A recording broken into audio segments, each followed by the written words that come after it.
अपने रिसर्च में आपको सबसे डरावनी चीज़ क्या लगी है? देखिए, ये जो सोल्स वाला मामला है ना, आत्मा वाला मामला, बड़े इजीली हम लोग बोल देते हैं मोक्ष और सैल्वेशन। ये बड़ी खतरनाक चीज़ है। ज़्यादातर लोग ऐसा बोलते हैं ना कि हमारा बचपन बहुत अच्छा था, काश बचपन लौट आया। लेकिन आपको ऐसे लोग भी मिलेंगे जो बोलेंगे कि प्रेजेंट ठीक है, मेरा बचपन अच्छा नहीं था, मेरा स्कूल लाइफ अच्छा नहीं था, मेरा कॉलेज लाइफ अच्छा नहीं था। क्या जाना है रावण के बारे में अब तक?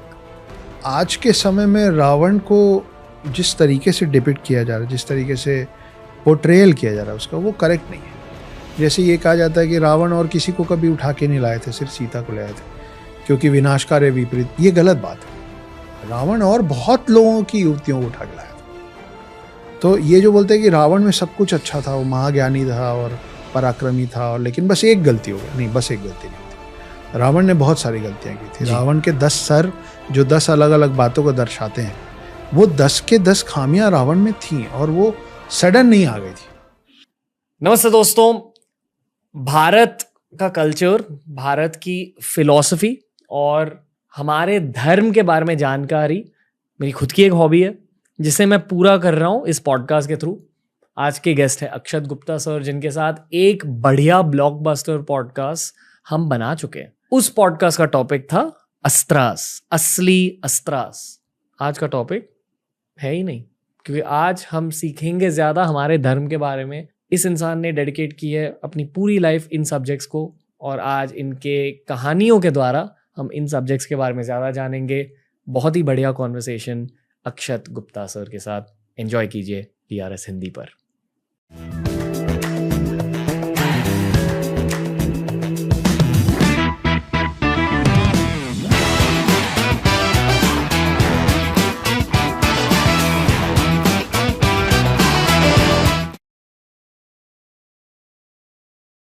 अक्षत गुप्ता सर, DRS हिंदी में आपका स्वागत है। बहुत ज़्यादा एक्साइटेड है हम। एक सुपर हिट पॉडकास्ट ऑलरेडी हम बना चुके हैं। अब ये फ्री फ्लोइंग इतिहास वाली कॉन्वर्सेशन करते हैं। जी, कैसे हो सर? बहुत खुश हूँ, थोड़ा सा नर्वस भी हूँ, लेकिन खुशी उसको दबा दे रही है। So I am more happy and less nervous. Okay. जब आप इतिहास की पढ़ाई करते हो, जब आप रिसर्च करते हो, आपके पूरे रिसर्च की हिस्ट्री में सबसे चौंका देने वाली चीज़ कौन सी थी? सो 4 युग जो हैं, मैं इस बात से ही मतलब सरप्राइज तो इस बात का भी है कि आश्चर्य इस बात का भी है कि बहुत सारे लोग हमारे अभी के जनरेशन में दशावतार और 7 चिरंजीवियों को एक मानते हैं। ओके। लोगों को दशावतार का फर्क और 7 चिरंजीवियों का फर्क कि ये अलग अलग है, वो नहीं पता। तो बात करने के समय ये मतलब मेरे लिए बहुत बेसिक चीज़ है, और मुझे लगता था कि ये बेसिक ही है मगर ऐसा है नहीं। तो फिर बात करते करते समझ में आया। फिर जैसे जैसे आप उतरते जाते हैं, मैं माइथोलॉजी शब्द का उपयोग करना कम पसंद करता हूँ। सेम। मेरा मानना ये है कि अगर आप मिथ्या मानते हैं इन सब बातों को तो माइथोलॉजी, अगर आप सत्या मानते हैं तो सत्यालॉजी हो जाएगी। तो कारण और कहानियाँ थोड़ी बहुत ऊपर नीचे हो सकती हैं, लेकिन हर कहानी के पीछे एक कारण है। तो जब जैसे जैसे आप अंदर जाएंगे आपको पता चलता है कि कितने डीपली सब चीज़ें आपस में कनेक्टेड है। परशुराम की बात करें, परशुराम की आपके पॉडकास्ट में पहले बहुत बात हो चुकी है। 4 युगों में से 3 युगों में परशुराम का जिक्र है, उनकी बातें हैं। लेकिन ये बहुत इंटरेस्टिंग पार्ट है कि कैसे जो पिनाका, उनका जो धनुष था जो शिव जी ने दिया था, वो 21 बार उन्होंने क्षत्रिय विहीन किया क्योंकि उनके पिता को मार दिया गया था, तो क्षत्रियों से नाराज हो गए थे। अब क्षत्रियों से नाराज होकर वो क्षत्रियों पे भारी क्यों पड़ रहे थे, उसके पीछे भी एक कहानी है। तो हर चीज का ना लॉजिकल एक्सप्लेनेशन है हमारे पास, कि उनके जो पिता थे वो तो ऋषि थे, लेकिन उनकी जो माँ थी वो क्षत्रिय थी, रेणुका नाम था उनका। जमदागिनी उनके पापा का नाम था, रेणुका उनकी मदर का नाम था। तो रेणुका जी जो थी वो क्षत्रिय परिवार से, इसीलिए वो ऋषि भी थे और वो उनमें क्षत्रिय ब्लड लाइन भी था। तो 21 बार क्षत्रिय विहीन करते करते वो भूल गए कि 21 बार हो गया। फिर उनको याद दिलाया गया, हनुमान जी उनको याद दिलाया कि महाराज प्रभु हो गया, रुकिए। अब वो जो यहाँ मोटा मोटा ये Parashuram is one of the Dashavatars. Parashuram एक लौते ऐसे शख्स हैं सब में जो दशावतार के 10 लोगों में भी उनका नाम है और 7 चिरंजीवियों में भी उनका नाम है। तो वो जब शांत हुए तो शिव का दिया ये जो धनुष था जिसका नाम पिनाका था, ये उन्होंने दिया राजा जनक को, और राजा जनक थे सीता के पिता। ओके। और उसकी प्रत्यंचा जो पीछे वो डोरी लगती है उसको उतार दिया उन्होंने कहा कि जो इसकी प्रत्यंचा चढ़ा लेगा वो सही वर होगा। ये बोल के वो चले गए महेंद्र पर्वत में तपस्या करने। सालों साल बीत गए, क्योंकि त्रेता युग जो है, जो सेकंड युग है, ये भी एक कंफ्यूजन है।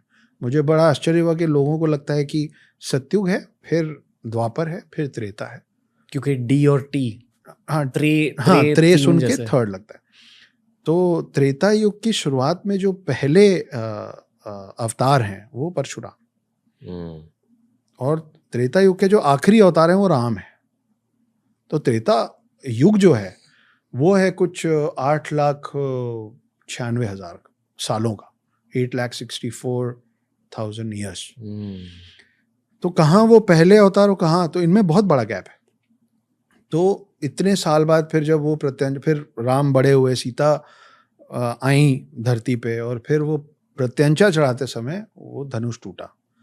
तो फिर परशुराम नाराजगी से आए राम को मारने, और लक्ष्मण तो हैं ही गुस्सैल, तो ये दोनों आपस में लड़ लिए थे। फिर उनको पैसिफाई किया गया, उनको समझाया गया कि आप भी विष्णु अवतार हैं, आप भी विष्णु अवतार, मिल के चले गए। लेकिन परशुराम की गाथाएं महाभारत काल में भी है। तो अगर भाई बोलते ना कि इमॉर्टल हैं तो बार बार आएंगे, तो फिर भीष्म पितामह, सूर्यपुत्र कर्ण और द्रोणाचार्य, इन तीनों के युद्ध गुरु जो हैं, और वो एकलव्य स्टाइल नहीं कि भाई द्रोणाचार्य की मूर्ति लगाई सीख गए, नहीं, फिजिकल प्रेजेंस के साथ इन तीनों को तैयार करने वाले फिर परशुराम। तो एक और बाद में एक अध्याय आता है जहाँ परशुराम और भीष्म पितामह का युद्ध होता है, और भीष्म पितामह जीत जाते हैं, हरा देते हैं परशुराम। तो परशुराम खुश होके, वो जो हमारी आम आजकल के बोलचाल की भाषा में बात होती है ना कि गुरु गुड़ रह गया, चेला चीनी हो गया, बिकम बेटर देन मी, तो मुझसे भी बेहतर हो गया, तो और आशीर्वाद देके फिर परशुराम लौटे। तो ये बहुत, अभी भी जो हम बात कर रहे हैं ना, बहुत ही ऊपरी सतह की बात है, पर वो भी अभी लोगों तक पहुंचना और पता होना बचा है। हमारे धर्म में वैसे न्यूमरोलॉजी की बातें होती है जी, ओके। हाँ। 9 का मतलब क्या है? चलो लेट्स स्टार्ट देयर। ओके, तो 9 तो मैथमेटिकली भी, अभी देखिए साइंस और माइथोलॉजी जो है, जैसा आमतौर पे लोग मानते हैं माइथोलॉजी वर्ड कि नहीं हुआ था भाई, लेकिन माइथोलॉजिकल सब चीज़ें ना, ज़्यादातर चीज़ें साइंटिफिक है।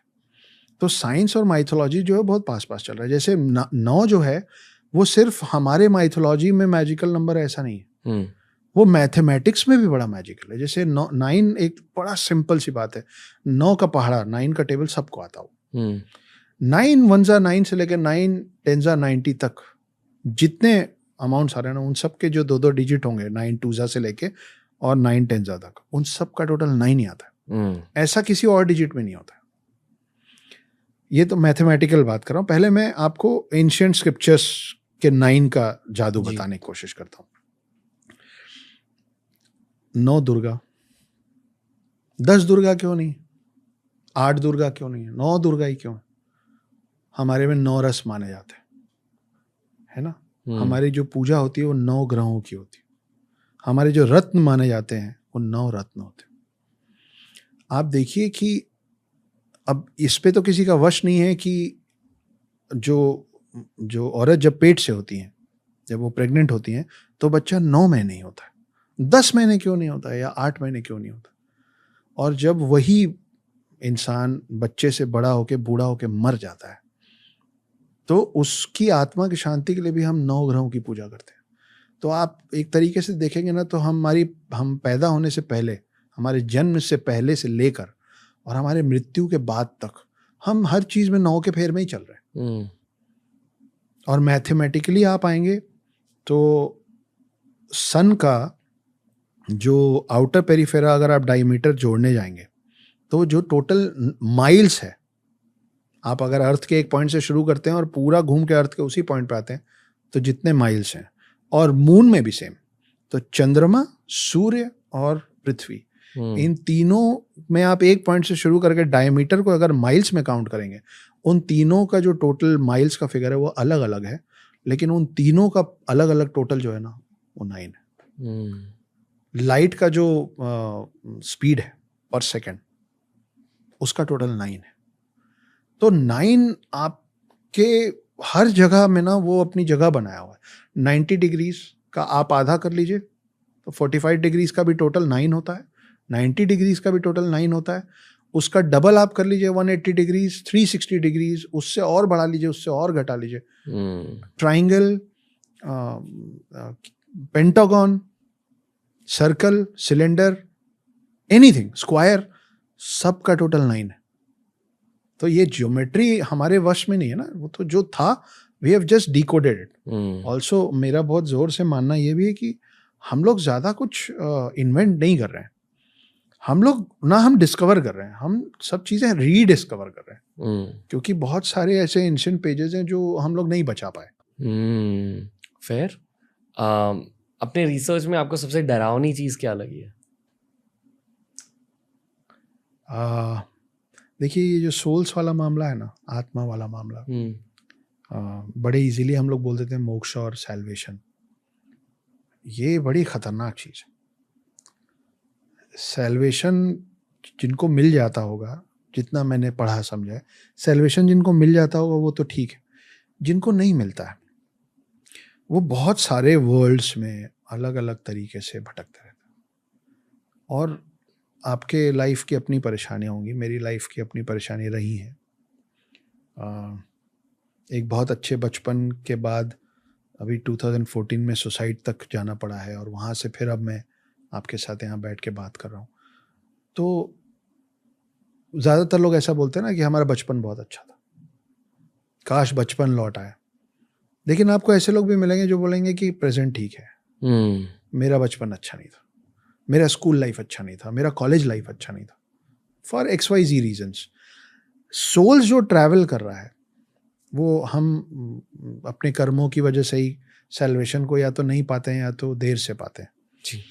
सोल्स की एक एज है, जैसे आपके और मेरे बॉडी का एक एज है, वैसे सोल्स का, फॉर एग्जांपल सिर्फ आपके मेरे समझने के लिए, आप मान लीजिए कि सोल की उम्र 1000 साल है।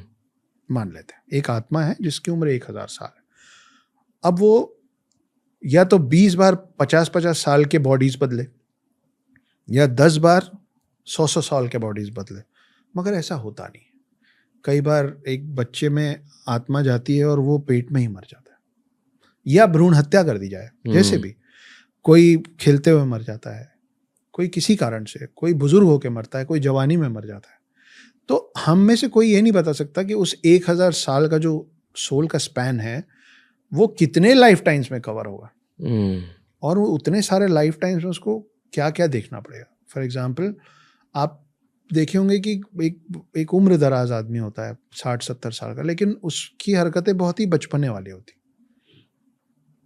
गलत सेंस में नहीं। वो या तो अपनी उम्र के हिसाब से वो जो जोक कर रहा है वो बड़ा बचकाना सा जोक है, या उसका बॉडी लैंग्वेज ऐसा है कि यार थोड़ा मतलब डिसेंट रहिए। आप बहुत सारे लोगों को देखेंगे जो हर बात में गाली देते हैं, वो बड़े हो गए हैं पर, और एट द सेम टाइम आप स्कूल कॉलेज में ऐसे लोगों को भी देखेंगे जो बड़े स्थिर हैं, very calm people. It is not because उनकी परवरिश कैसे हुई, क्योंकि ऐसा भी हो सकता है कि उन्हीं के फादर से आप मिलेंगे तो आपको लगेगा कि यार ये ज़्यादा समझदार है पिताजी से। तो वो जो फादर का जो सोल है ना, वो उनका ये बेटा बना इस बार। लेकिन अगर आप फादर के सोल और बेटे के सोल को कंपेयर करेंगे तो सोल की उम्र होगी 600 ईयर्स और फादर की एज का सोल की एज होगी कहीं 300 ईयर्स। तो कुल मिला के son is elder than the father at the age of soul. अब ये क्यों मिले हैं, ये अगली बार फिर मिलेंगे, क्योंकि उसी को शायद कार्मिक कनेक्शन बोलते हैं कि इस जिंदगी में मिले हैं, फिर अगले जीवन में ये कुछ और होगा, कोई कुछ और होगा। लेकिन वो किसी ना किसी तरीके से their roads, their paths will cross. Okay. मुझे सबसे डरावनी चीज और राक्षस और दानव, ऐसे सब चीजें मुझे बहुत डरावनी लगती है। इस टॉपिक में आपका इंटरेस्ट है जी?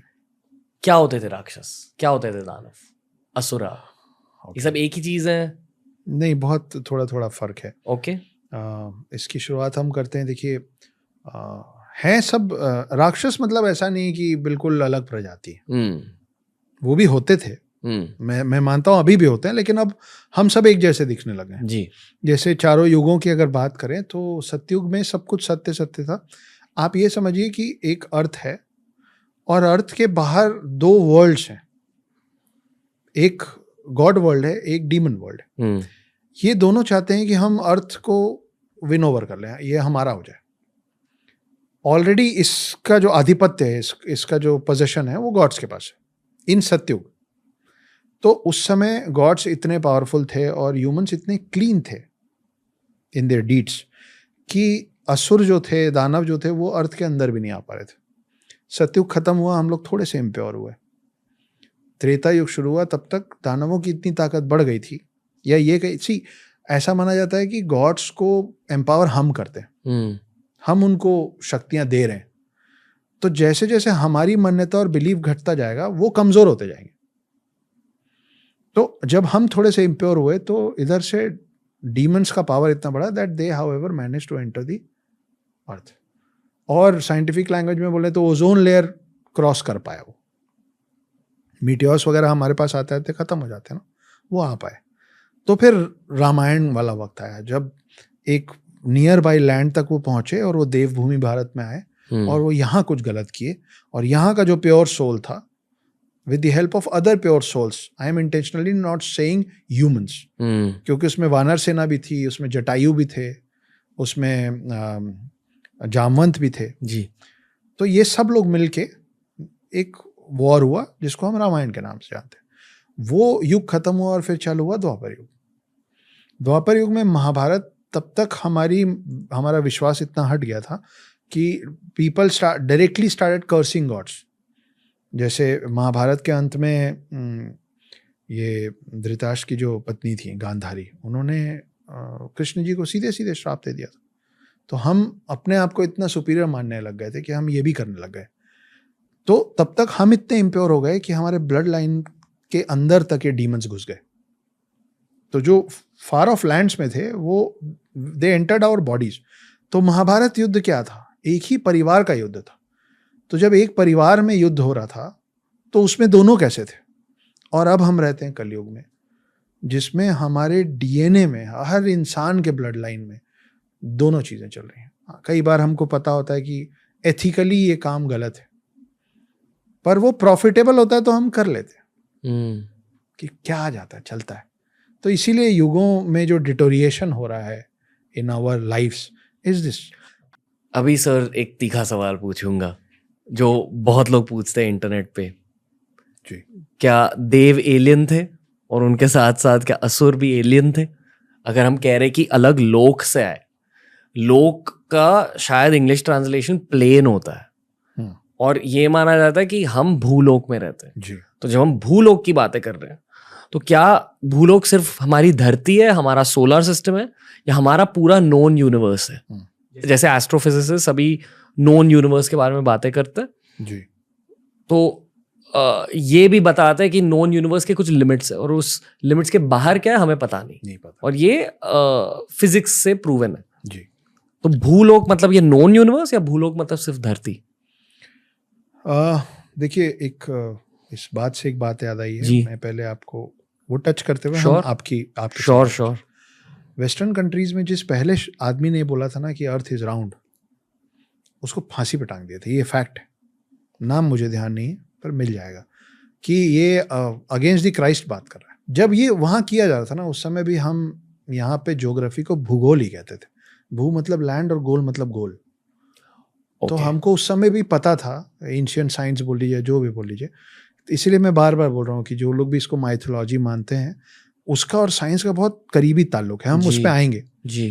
पर कमिंग टू आपके सवाल को कि क्या ये अलग अलग प्लैनेट्स में रहते हैं, जी ये बहुत इंटरेस्टिंग क्वेश्चन है। और आप इसको ऐसे सोचिए कि अब हम लोग धीरे धीरे एडवांस होते जा रहे हैं। हम मून पहुंच गए, हम मार्स पहुंच गए और अब हम और आगे जाने की तैयारी में। एक दिन ऐसा आएगा ना, मतलब आज से 500 साल पहले, 200 साल पहले कोई सोच नहीं सकता था कि हम मून तक पहुंच जाएंगे।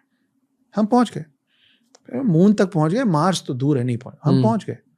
आज हमको लगता है कि जहां हम नहीं पहुंच पाएंगे, जस्ट इमेजिन कि एक दिन एक स्पेसशिप अर्थ से निकलता है और वो किसी ऐसे प्लैनेट में लैंड करता है जहां हैबिटेट है।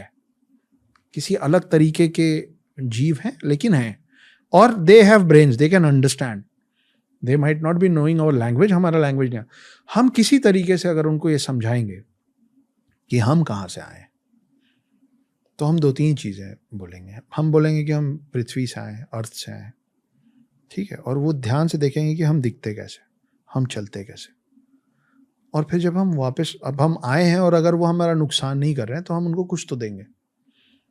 चाहे हम अपने स्पेसशिप से निकाल के उनको कुछ चिप्स का पैकेट ही दे दें, पर कुछ तो देंगे, है ना। वो उनके लिए पहली बार देखी हुई कोई नई चीज़ होगी। और उसके बाद हम वापस उसी स्पेसशिप में बैठेंगे, क्योंकि हम ग्रेविटेशनल फोर्स तो सीख चुके हैं, और हम निकल के वापस अर्थ आ जाएंगे। रोज रोज तो उस प्लैनेट नहीं जा सकते, और उस प्लैनेट का टाइम अलग चल रहा होगा, हमारा अलग चल रहा है, ब्रह्मा का अलग चल रहा है ना। डिवाइन युगाज अलग हैं, ह्यूमन युगाज अलग हैं।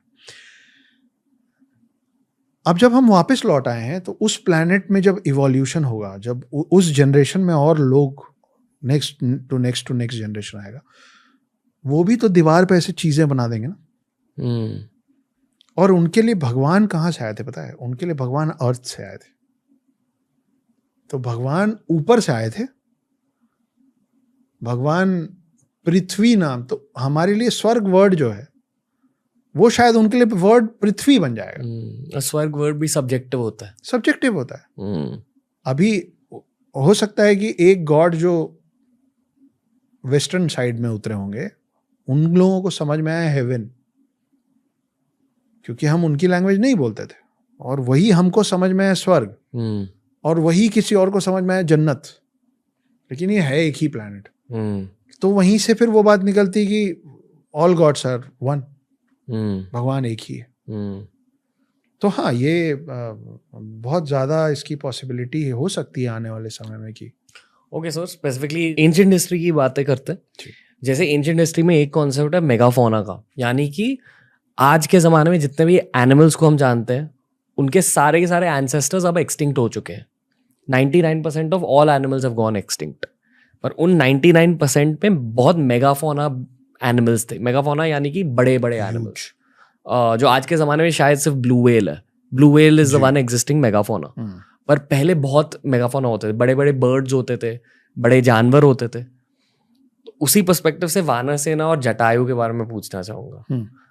आप क्या मानते हो, वानर सेना क्या थी? क्या वो कुछ एंशिएंट मैन का एक वर्जन था, हाफ मैन हाफ मंकी? क्या मानते हो आप वानर सेना और जटायु जैसे जीवों के बारे में?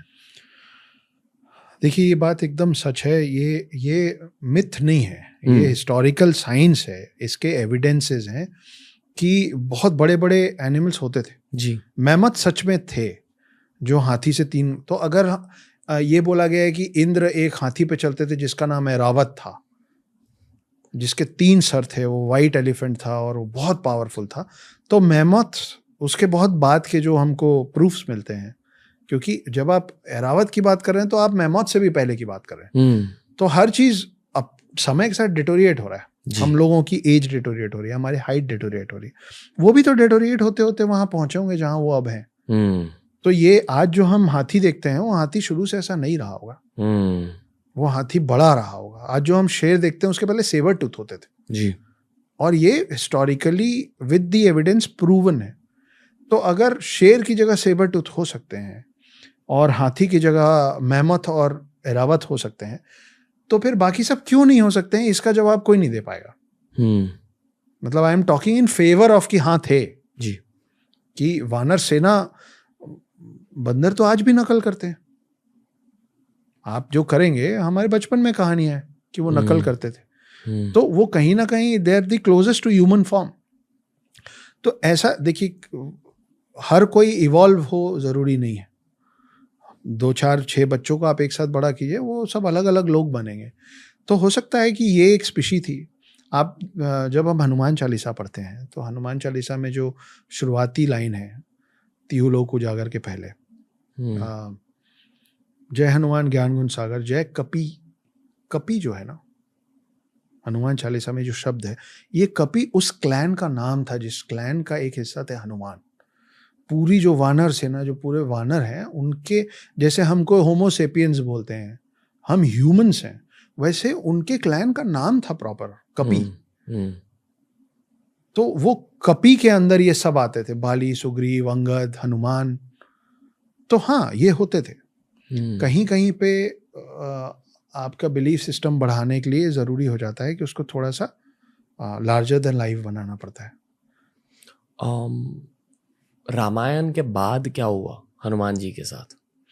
हनुमान जी उन 7 चिरंजीवियों में से एक हैं जिनको वो राम के साथ जाना चाहते थे। पर वो पहले से चिरंजीवी थे, यानी कि पैदाइशी चिरंजीवी थे, या उन्हें कुछ वरदान मिला? उनको बहुत सारे वरदान मिले। ओके। जैसे आप हनुमान चालीसा में आगे जाते हैं तो हनुमान जी जब बाल रूप में थे तो उनको लगा कि सूरज जो है वो फल है, वो उड़ गए उसको खाने। और शक्तिशाली तो बहुत थे, वायुपुत्र थे, शिव अवतार थे, तो शक्ति तो अथाह थी। जब वो उड़े खाने के लिए, ये इंटरेस्टिंग बात है कि आप हमारे हनुमान चालीसा में जो डिस्टेंस लिखा अर्थ और सन का, it is very very close to the real distance between earth and sun. और हम हनुमान चालीसा कब से पढ़ रहे हैं? तो हनुमान उड़े उसको खाने के लिए, और उनको रोकने के लिए इंद्र ने अपना सबसे स्ट्रांग वेपन, अपना सबसे स्ट्रांग अस्त्र चलाया, उसको वज्र कहते हैं।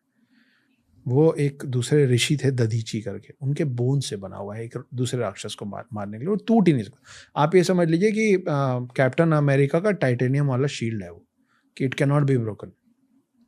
उससे हनुमान पे हमला कर दिया ये, और हनुमान के चेहरे पे चोट लगी और वो मूर्छित होकर नीचे गिर गए। हनुमान है वायुपुत्र, तो वायु नाराज हो गए तो उन्होंने पूरी दुनिया की हवा रोक दी, सब मरने लग गए। उस समय जो वायुदेव थे उनको शांत करने के लिए सब भगवानों ने इनको अलग अलग वरदान दिए, जो जो दे सकता था सब ने अलग अलग वरदान दिए। उन सब वरदानों का मिलके, और ब्रह्मा जी आए और ब्रह्मा जी ने बोला कि तुम अमर रहोगे, तो अगर वायु को इतनी तकलीफ हो रही है तुम्हारे जाने से, कभी नहीं जाओगे। लेकिन साथ में वो छोटे थे तो उनको समझ नहीं थी सही और गलत की, इसलिए साथ में ये भी दिया गया कि तुम अभी भूल जाओगे सब कुछ, तुमको याद तब आएगा जब राम आएंगे। राम से मिलके तुमको याद, तुम्हारी शक्तियां सारी याद आएंगी, उसके पहले तुम अपनी शक्तियां यूज नहीं कर पाओ। फिर राम आए, उनको पूरी याद दिलाया गया।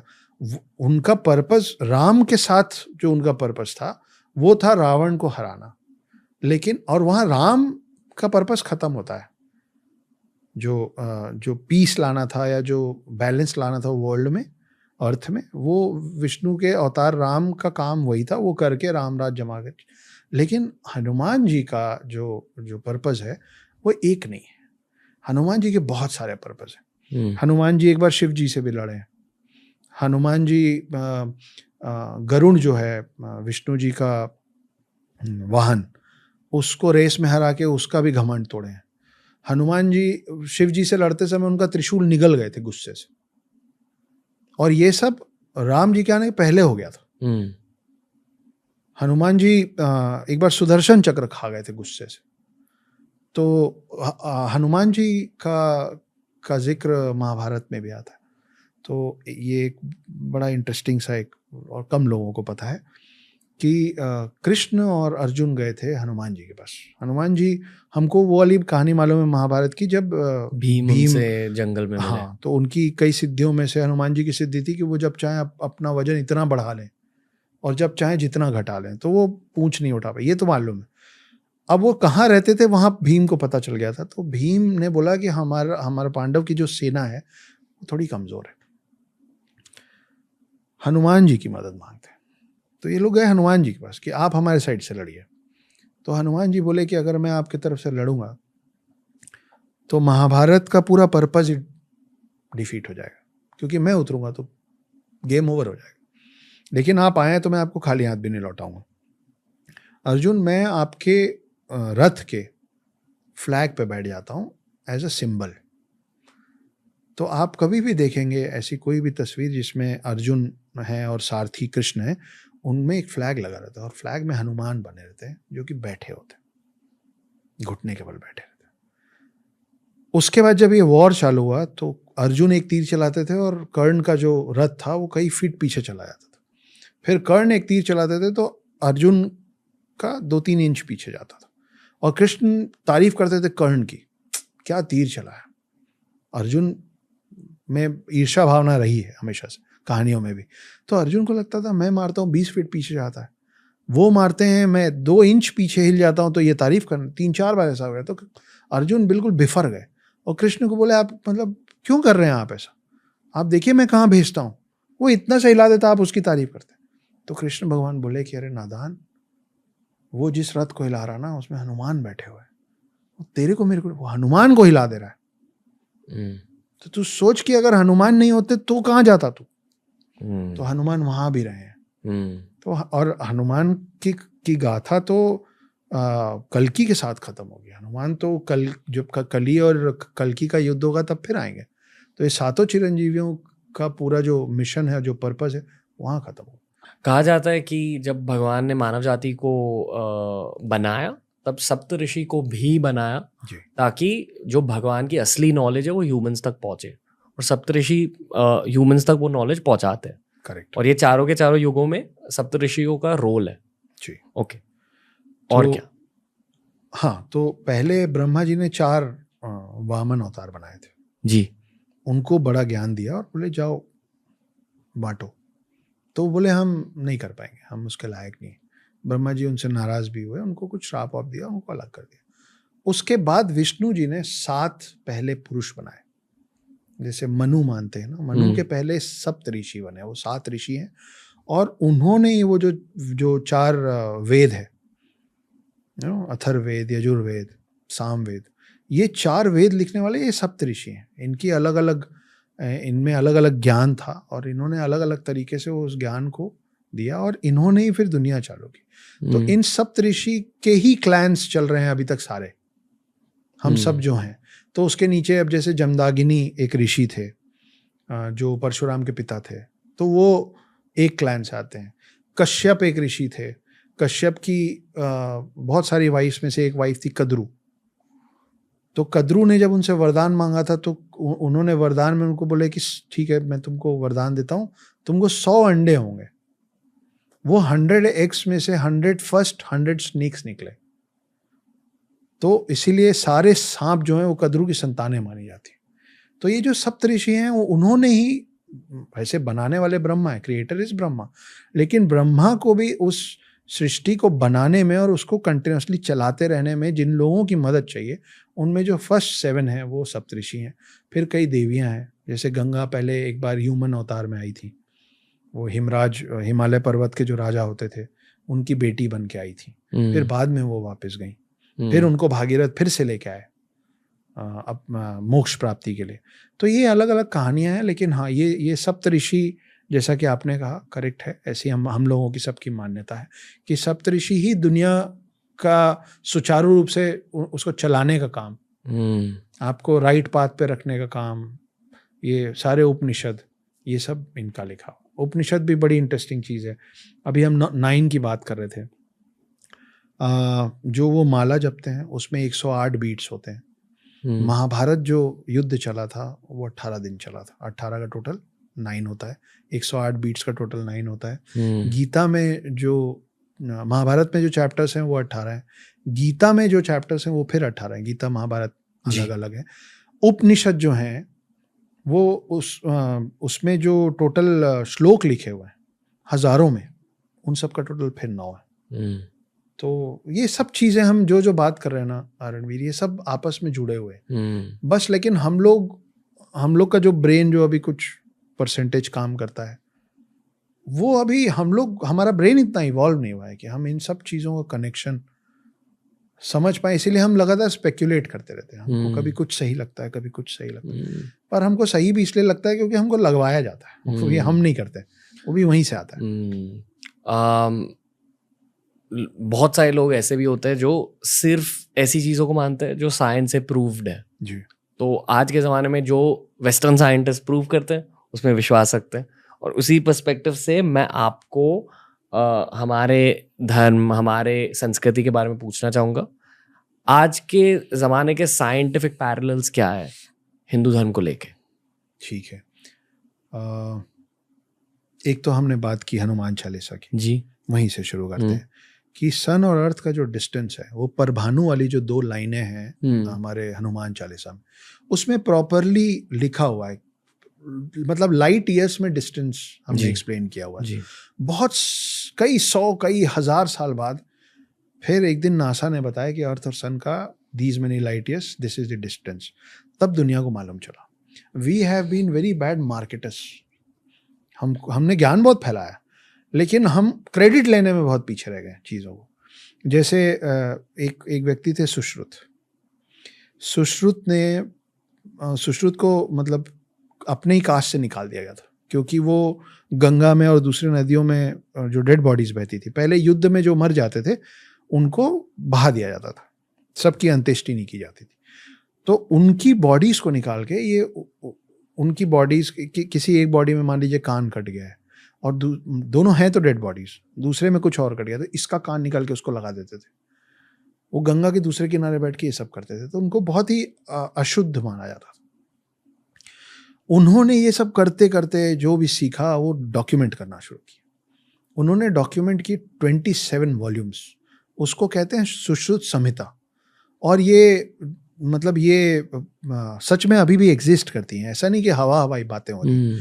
वो सुश्रुत संहिता यहाँ से पर्शियन लैंग्वेज में कन्वर्ट हुआ और अरेबिक कंट्रीज गया, वहाँ से इंग्लिश में कन्वर्ट हुआ और यूएस यूके वेस्टर्न कंट्रीज पहुंचा, और वहाँ से it came back becoming plastic surgery to us. ये फादर ऑफ सर्जरी माने जाते हैं, फादर ऑफ सर्जरी सुश्रुत। तो हम we are the first plastic surgeons of the world. अब देखिए अभी दिवाली पास है, आप 10 लोगों से पूछेंगे तो उसमें 9 लोग नहीं बता पाएंगे कि धनतेरस हम लोग क्यों मनाते हैं। धनतेरस धनवंतरी के नाम पे मनाया जाता है। धनवंतरी को बोला जाता है first doctor of the world. तो सागर मंथन वाली कहानी में आप जाएंगे तो अमृत कलश लेके जो व्यक्ति निकला था वो धनवंतरी थे। He was a Demi God, half man half God. उन्होंने पूरी दुनिया और हम लोगों को मेडिसिन सिखाया। तो इसीलिए अभी तक फाइट चलता रहता है कि आयुर्वेदिक अच्छा है कि एलोपैथी अच्छा है कि कौन सा। अब आप ग्रेविटेशनल फोर्स पे आ जाइए। उसके पहले प्लैनेट्स पे चलते हैं। 1600 वाले ईयर में 1608 और समथिंग में पहला टेलीस्कोप बना, और नासा ने बताया, वेस्टर्न कंट्रीज ने बताया हमको कि सूरज है और 9 प्लैनेट्स हैं जो उसका रिवॉल्व कर रहे हैं। क्या आपको लगता है कि जिस दिन इन्होंने सूरज और 9 प्लैनेट्स बता के उसको सोलार सिस्टम बोला, उसके बाद हम लोगों ने सौरमंडल शब्द का इजाद किया? हम पहले से जानते थे। कैसे जानते थे? इसका प्रूफ ये है कि 16वीं शताब्दी के पहले से हम 9 ग्रहों की पूजा कर रहे हैं ना। 9 ग्रहों की पूजा 15वीं शताब्दी से या 14वीं शताब्दी से शुरू नहीं हुई। 668 सीई में एक व्यक्ति का देहांत हुआ, उनका नाम था ब्रह्मगुप्त। उन्होंने बहुत सारी किताबें लिखी थी उस समय।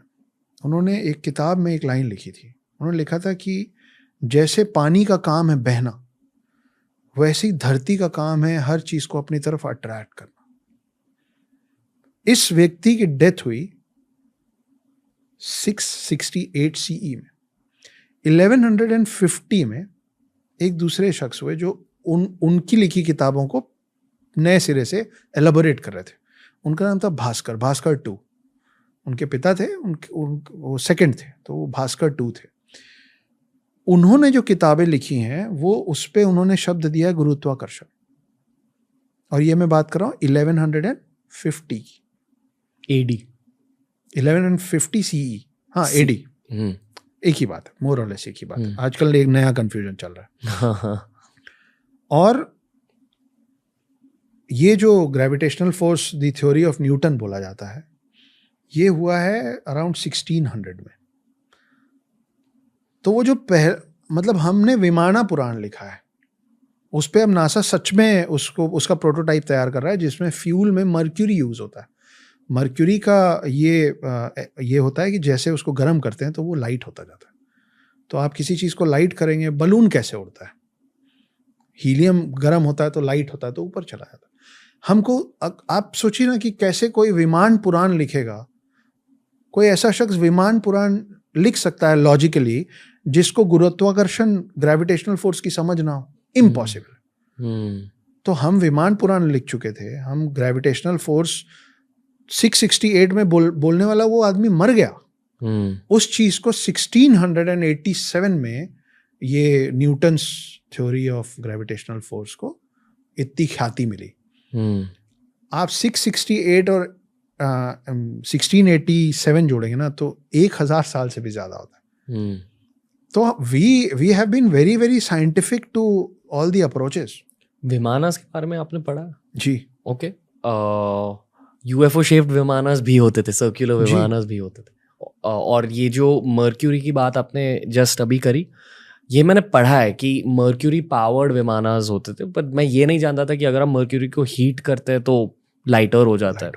ओके, मतलब मर्क्यूरी का भी शायद एक गैशियस स्टेट होता होगा, आई एम श्योर, क्योंकि लिक्विड स्टेट में तो नहीं, वो गैशियस स्टेट में नहीं होता, वो सॉलिड स्टेट भी नहीं हो पाता। ओके, बड़ा अतरंगी, मतलब बिल्कुल गैशियस स्टेट होता ही नहीं उसका। उतना डिटेल में मुझे नहीं मालूम। कुछ तो स्मोक निकलता होगा, लेकिन वो अपना फॉर्म चेंज नहीं करता। Okay, it just gets lighter and lighter as it heats. मतलब अगर वो विमान में यूज होता होगा, it must be getting lighter then air at some temperature.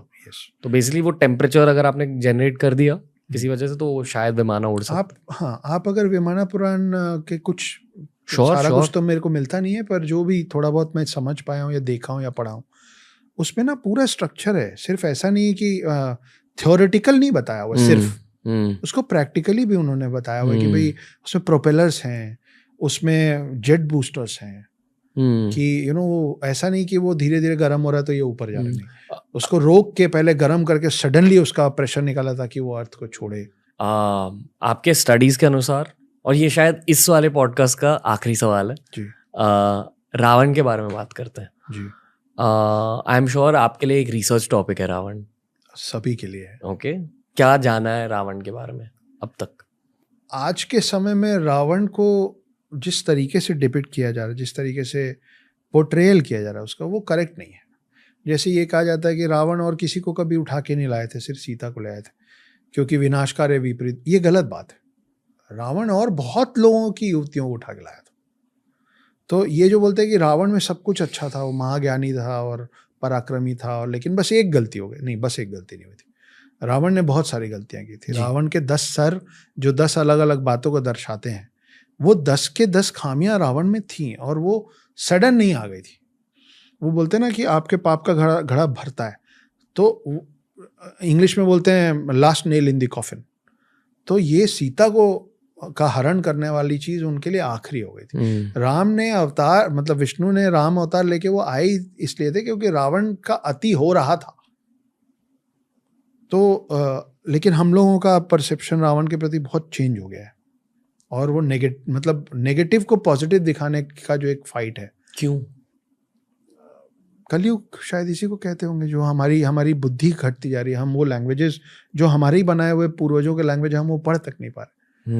हम इसलिए नहीं पढ़ पा रहे हैं बिकॉज अब हम यहाँ से कमजोर होते जा रहे हैं। तो कमजोरी आपका, जब आप बीमार होते हैं तो आपका शरीर आपका साथ नहीं देता है। आपको बिस्तर से उठ के एक कमरे से दूसरे कमरे में जाने में थकान होने लग जाती है ना। तो जैसे शरीर बीमारी में थकता है, हम यहाँ से बीमार हो रहे हैं। अक्षत सर, ये पॉडकास्ट अब खत्म हो चुका है, पर बहुत मजा आया आपसे बात करके। आई फील कि आप जैसे, हमारे जैसे बहुत सारे लिसनर्स हैं, बहुत सारे लोग हैं भारत में जिन्हें भारत की मिस्ट्रीज के बारे में ज्यादा जानना है। तो 2 सुपर हिट पॉडकास्ट के लिए थैंक यू सर। कैसा रहा आपका एक्सपीरियंस? मैं अभी अब्जॉर्ब कर रहा हूँ बहुत कुछ। आपके यहाँ का वाइब बहुत अच्छा है। मैं अभी तक इस बैकग्राउंड को ज्यादातर पॉडकास्ट में ही देखा। अच्छा, पहली बार यहाँ बैठ के आई एम फीलिंग ऑनर्ड। बहुत अच्छा लग रहा है। The honour is ours. Thank you sir. आप एक लाइफ लॉन्ग रिसर्चर हो और आपने अपने लाइफ लॉन्ग रिसर्च को यहाँ शेयर किया है। We appreciate. Thank you sir. तो ये था आज का एपिसोड। अगर अच्छा लगा, लाइक बटन को दबाइए, कमेंट कीजिए, सब्सक्राइब कीजिए रणवीर अलाहाबादिया को, and definitely TRS Hindi follow करते रहिए। जितना ज़्यादा मैं सीख रहा हूँ, उतना ही ज़्यादा मैं आपके साथ शेयर कर पा रहा हूँ, और इसलिए आपके भाई के लिए एक चीज़ करोगे, हमें गेस्ट रिकमेंडेशंस दे दीजिए। इंस्टा पर भी फॉलो कीजिए, वहां भी कमेंट सेक्शन में बताइए, यहां भी यूट्यूब पर कमेंट सेक्शन में बताइए कि आपको कौन चाहिए टीआरएस हिंदी पर। बताइए। और तब तक अगले एपिसोड तक हमारे क्लिप्स चैनल को भी सब्सक्राइब कीजिए, टीआरएस हिंदी क्लिप्स। नमस्ते, थैंक यू।